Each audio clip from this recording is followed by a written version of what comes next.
Chaque fois, je me pose cette question. Pourquoi certains pays parlent une langue et pas une autre? Pourquoi la Suisse, par exemple, parle 4 langues?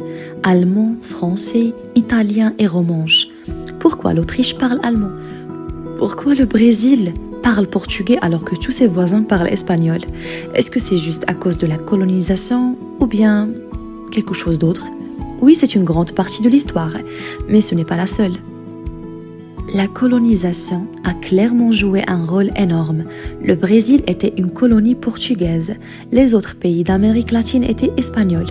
En Afrique aussi, beaucoup de pays parlent français, anglais ou portugais pour la même raison. Mais il y a aussi des facteurs géographiques et culturels. La Suisse est au carrefour de l'Europe. Historiquement, elle a été influencée par ses voisins directs, la France, l'Allemagne et l'Italie. Et c'est resté dans son identité nationale. Et puis, il y a la politique et l'unité nationale. Certains pays ont choisi de garder une ou plusieurs langues pour refléter leur diversité et leur histoire. D'autres ont imposé une seule langue pour créer une identité commune. Donc au final, la langue d'un pays n'est pas seulement un héritage colonial, c'est aussi un mélange d'histoire, de voisinage, de politique et même parfois de stratégie.